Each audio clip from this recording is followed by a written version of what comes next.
2018년 봄 서울의 한 여고 창문에 함께하겠다는 응원 문구가 가득 붙었습니다. 이 졸업생들이 학창 시절 있었던 교사의 성폭력을 고발했는데 재학생 후배들이 지지를 보낸 겁니다. 이른바 스쿨 미투의 시작이었죠.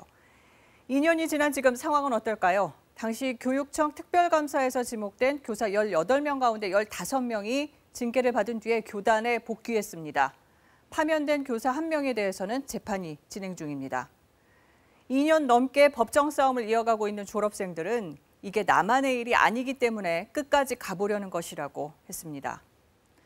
그런데 광주광역시 한 사립고등학교에선 이런 일도 있었습니다. 학생들이 교사의 성추행을 폭로했는데 학교는 교육청의 중징계 요구를 무시했고 오히려 문제를 제기한 학생을 명예훼손 혐의로 고소까지 했습니다. 먼저 김비치라 기자가 보도합니다.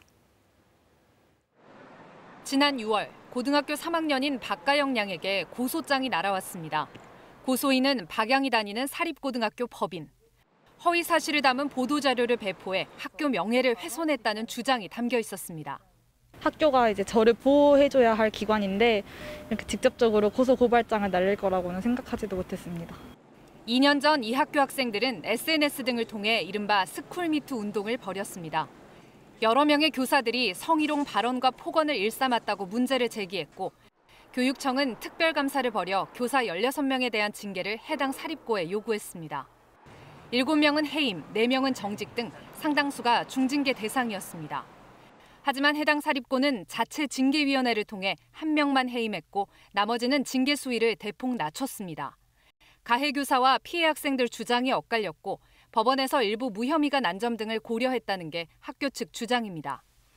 교사 10여 명은 올해 다시 교단에 복귀한 상태입니다. 수업에 들어오셔서는 다 누구든지 찾아낼 수 있는데 우리가 못해서 가만히 있냐라는 발언들을 되게 많이 들었어요. 박양 등이 이 같은 문제를 대자보 등을 통해 다시 알리고 나서자 학교 법인이 박양을 고소한 겁니다. 해당 고등학교 학생 200여 명은 재조사를 요구하는 온라인 서명운동을 벌이고 있습니다.